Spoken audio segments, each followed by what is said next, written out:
BTR गोरोबथानि दफाफोरा मोनसेबो successful जाला। बिटिआर एकर्डनि दफाफोरा जेतिया मोनसेबो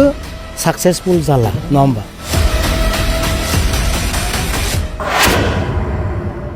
गोरोबथानि उनावबो रन्जन दैमारी आरो बेनि सोद्रोमाफोरा दाबो जेलाव दङ। कर्टनि उनावबो रन्जन दैमारीजों लोगोसे जिफोर बिनि सोद्रोमाफोर दासिमबो जोबथेसालियाव दङ।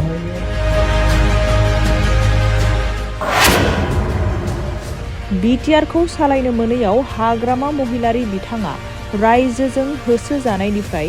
गबाय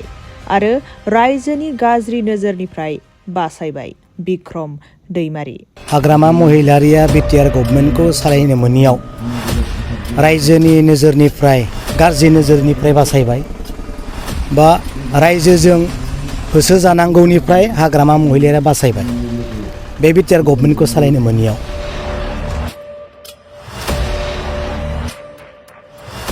हाग्रामा महिलारीनि खुंथाय समाव थाइसे फैसा होआलासेनो साख्रि मोननायनि फोरमान आं होनि।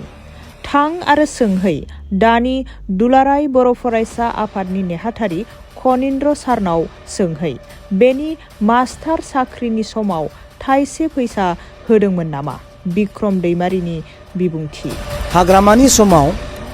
साकरि मोनबोनाय जोंहा दुलाराय बर' फरायसा आफादनि खनिन्द्र साराबो मास्टार साख्रि मोनदों। दानि जेनेरेल सेक्रेटारि मानिजाथाव खनिन्द्र सारा मास्टार साख्रि मोनदों। हाग्रामा महिलारीनि दिनाव बिथाङा थाइसे फैसा होनांदों ना बिनियाव सों नङा होमबा? बेनाव थांना सोंहैथां सार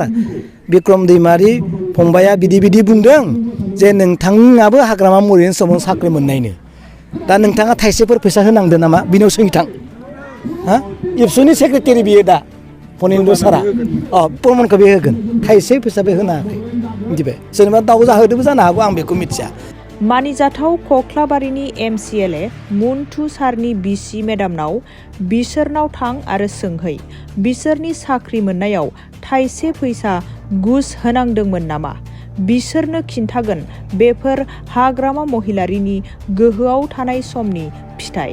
बिक्रम दैमारी बै मुन्टु सार MCLA कख्लाबारिनि बिनि बिसियाबो हाग्रामा महिलारीनि दिनावनो आरो बिनि लोगोआ साकरि मोनदों मास्टार मोनदों। 600 जोंना बेसेबां मोनदों थाइसे फैसा होनाङाखै। बिनियाव सोंदों मुन्टु सारनि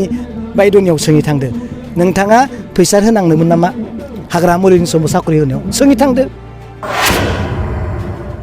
रन्जन दैमारी आरो बिनिनो बै समनि सोद्रोमाफोरा बहा दं? बिनि दायनिगिरिया हाग्रामा महिलारीया जागौमोन। एकर्डनि उनावबो रन्जन दैमारीजों लोगोसे जिफोर बिनि सोद्रोमाफोर दासिमबो जोबथेसालियाव दङ बिथांमोना जोबथेसालियाव थानांनायनि दाया हाग्रामा महिलारी जायामोनबा जागौमोन। फैगौ लकसभा बिसायख'थिखौ बिथा खालामनानै दिनै कसुगाव ब्लक BPF दोलोआ कसुगावनि जालु बाजाराव रायजो राजाफोरखौ लानानै मोनसे सावरायमेल जथुमो। बे सावरायमेलाव आलासि महरै बाहागो लायो फारियै मिरु BPF दोलोनि लाइमोन आफादनि लोगो आफादगिरि प्रहलाद ब्रह्म, लाइमोन आफादनिनो नेहाथारि कास्टम बसुमतारी आरो अल BTC कन्ट्रेक्टर कमिटिनि गाहाय नेहाथारि बिक्रम दैमारी बिथांमोनजों लोगोसे BPF दोलोनि गोबां दैदेनगिरि बिथांमोना। बे सावरायमेलाव बिक्रम दैमारीया आलासि महरै बाहागो लाफानानै आथिखालाव बिटिआर गोरोबथा आरो UPPL सोरखारखौ खौरांगिरिनि सिगाङाव एरैबादि बिबुंथि लाखियो।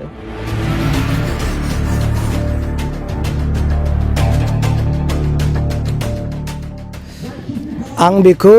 गले गले आं बुंगासिनो दङ ससियेल मिडियानि गेजेरजों नोंथांमोननि मिडियानि गेजेरजोंनो आं बुंबोगासिनो दङ जे जा जायो गावनि फंबायानो जाथों नङा होमबा? जा जायो गावनि बिदायानो जाथों गावनि बाय बाहागियानो जाथों होननासो आं दिनै बुंदों। दाखालिबावै बुंदों आङो 220टा खामानिखौ 50 करोड़निबो बारा खामानिखौ बिलासेपारानो हरदों नङा होमबा? कौटि खामानिफोरखौ दिनै गुवाहाटीनि कन्ट्रेक्टरफोरनो होदों। मानो? फैसा होनो हायैनि थाखाय नामा नङा होमबा? फैसा होनो हायिनि थाखाय होदों ना जोंनि मानसिया मावग्रा गैया मावग्राथ' दङ ना इउपिपिएलआव इमान सेक्रिफाइस खालामनाय मानसिफोर दङ दा जों रायलायो आथिङाव हमनाबाबो खुलुमनाबाबो बिनानै जा होनना जों बुङो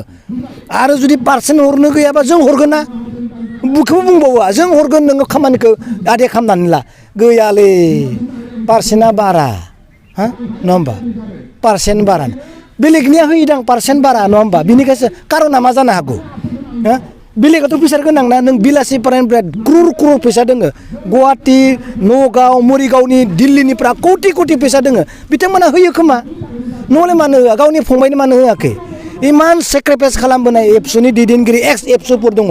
बिसोरनो होब्रा बेखौसो जों लुबैदों ना बिसोर होयोबासो जों सहाय मोनगोन नों सहाय मोनगोन नों बिलासिपारा जोंनियाव मा सहाय खालामनो नों गुवाहाटिनि नगावनि मानसिया जोंनियाव मा सहाय खालामनो आं बेखौसो बुंदों जोंनि मोनसेनियाव हो नांगौबा एसे एनै खामानि मावनानै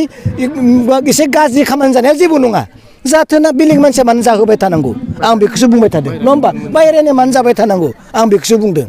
दे दखानदारफोरनिफ्राय मोनसे खोथा ओंखारो माने सरकार सोलायनाय लोगो लोगो बेसा किनाया बिराद खम जाबाय होननानै औब्रा आं बेखौबो दाबो बुंबायना रडआबो गुवाहाटिनि सिमेन्टआबो गुवाहाटिनि लेबाराबो बाहेरनि मिस्ट्रियाबो बाहेरनि आरो बै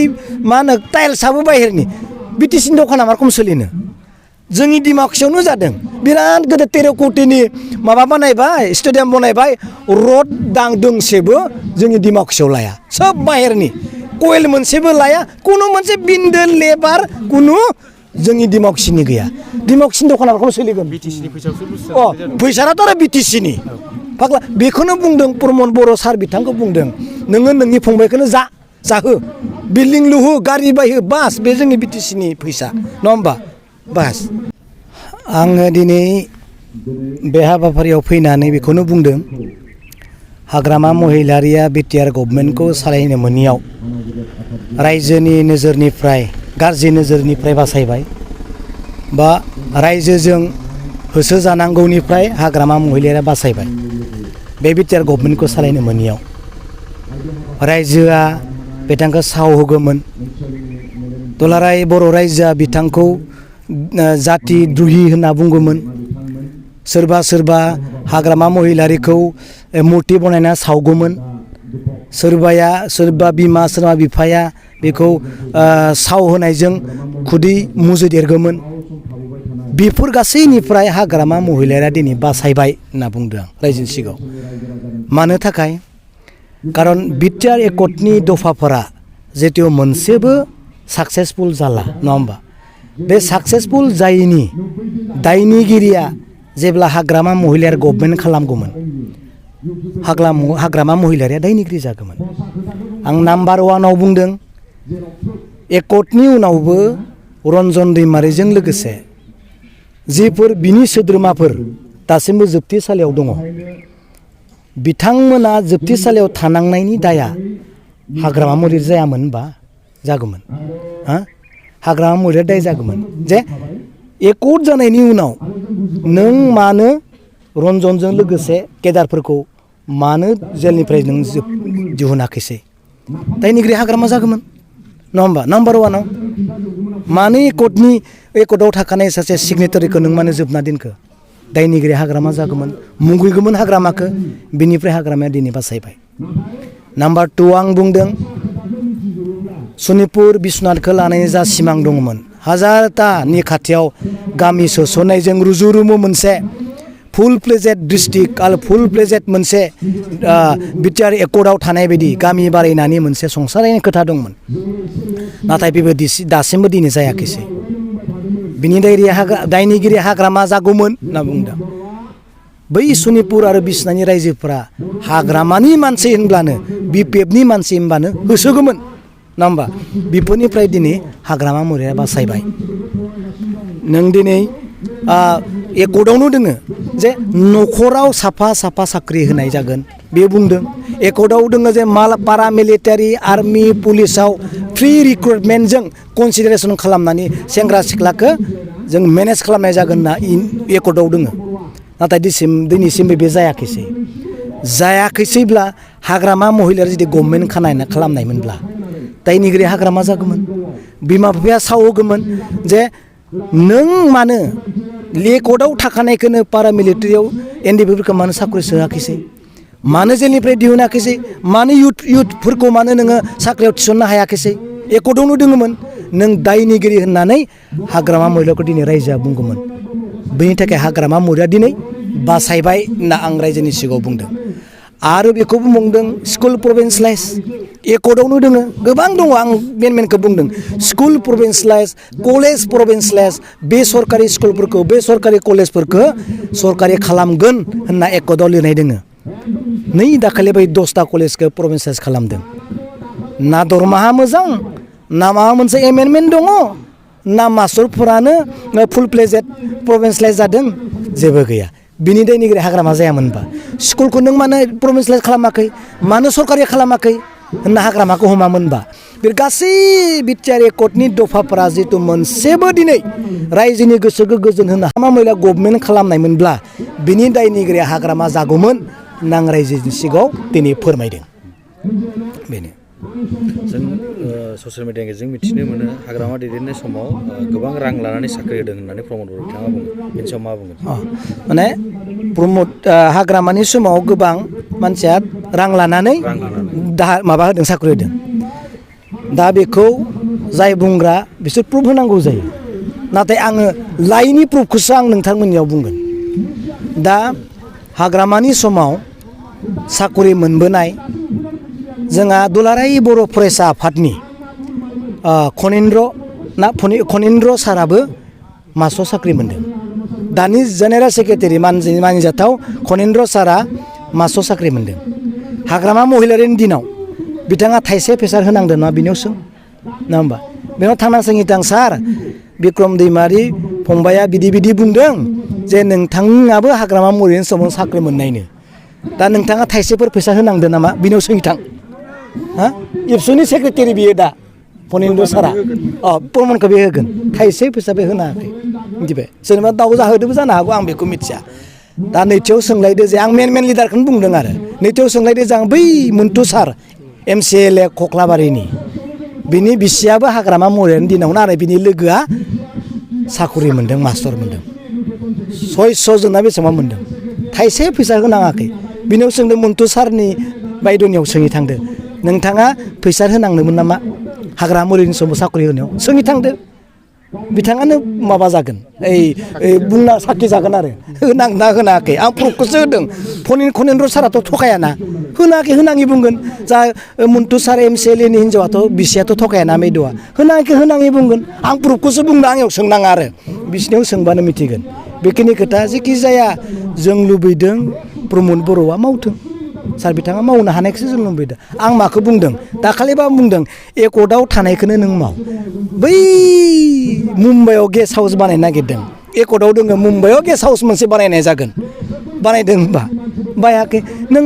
हाग्रामा महिलारिनि दिनाव बेसेबांबा 7टा 8टा स्टेटआव गेस्ट हाउस बानायजोब्बाय आं बुंदों मानो मोनसेल' मुम्बाइआवलाय इमान माखासे स्टेट दोङो हाग्रामाया 7टा बानायोब्ला नों 14टा बानाय डाबल होमबासो रायजोआ मोजां मोन नङा होमबा आं बेखौसो बुंदों मावनो हानाङाथों गैथारा होनना आं बुंनो सानाखै नों देखाय नङा होमबा हाग्रामा महिलारिनि दिनाव हाजार दिनै मार्टियार फेमिलि साख्रि मोनबाय बिनि प्रुफखौ गासै 29टा माबायाव 39टा डिपार्टमेन्टआव सोंहैथां हाग्रामा महिलाया खै हाजार साख्रि होखो आंनियाव सोंनाङा हा मार्टियार फेमिलिफोरनियाव सोंहैथां नों साख्रि मोनदों ना मोनाखै प्रुफ होजोबगोन बिटि सेक्रेटारियाव सोंहैथां नों बबेनिफ्राय आं मार्टियार फेमिलिनिफ्राय डिरेक्टर अफिसाव सोंहैथां आं मार्टियार फेमिलिनिफ्राय उदालगुरिनिफ्राय लाना क'क्राझारसिम सों मार्टियार फेमिलिया मोनदों ना मोनाखै मोनफ्रोमबो अफिसाव मार्टियार फेमिलिनि साख्रि लानाय सदस्यफोर दङ प्रमद बर'आ होमबा मानो होनो हाया बे एकर्ड जाबायना मार्टियार फेमिलिनिफ्राय मानो होनो हाया होनांगोन होनो हाथोंखौसो आं दिनै बुंदों दै होनो हाथों होनना बुं दाबो सम दङ आं बेखौ बुंदों जाबाय थेंक इउ